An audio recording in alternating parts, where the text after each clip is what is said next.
Hello, my name is John Saxe. I'm a concerned Waltham resident and also a candidate for Waltham City Council. There are many important issues facing Waltham today, and one of the most important is where to build the new high school.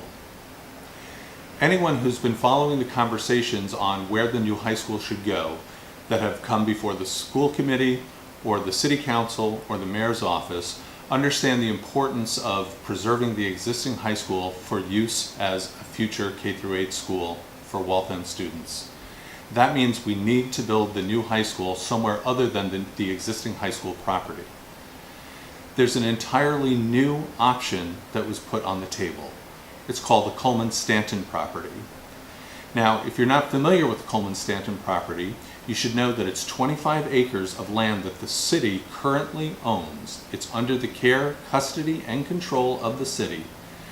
And it abuts the existing middle school campus and the existing high school campus, and it's just on the south side of Jack's Way. So that 25 acres, in combination with the land that is dedicated to the existing middle school and to the existing high school, total nearly 100 acres, which would be plenty in order to accomplish the objectives of the full educational plan. And it would preserve the existing high school site for repurposing as a K-8 school down the road. It seemed like this property came out of nowhere, but in fact, that's far from the truth. The property was conveyed to the city upwards of 20 years ago. If you look at the roster of city councilors that voted in favor of acquiring that land, you'll see many familiar names. So, if it didn't come out of nowhere, why is it that we're only hearing about this now? In my campaign, as I talk to constituents, I've always said that I don't have all the answers, but I'm not afraid to ask the questions. Questions like, why is it that we're only hearing about this now? What other properties, what other possibilities is the city sitting on?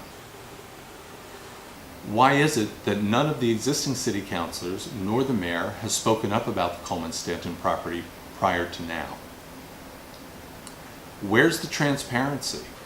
And where's the accountability for the people of Waltham?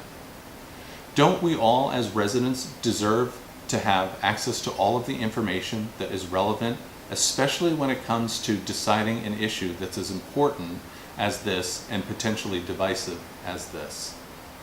The decision of where to build the new high school is not only going to affect today's 5,500 students in Waltham Public Schools, but it's going to affect future generations.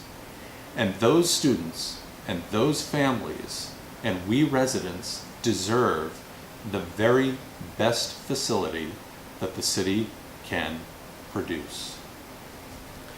If you like the way Waltham is conducting its business, then this is the point at which you probably click away from this video.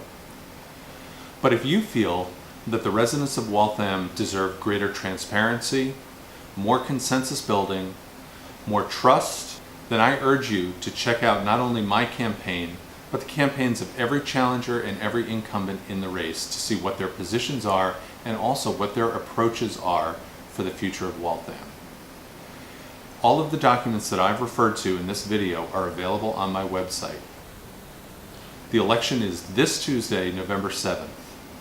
I'm asking you for your vote if you're a Ward 2 resident. But even if you're not, and even if you're not supporting me, it's important that we all get out there and voice our opinions. Change is coming to Waltham. I'm highly optimistic for the future.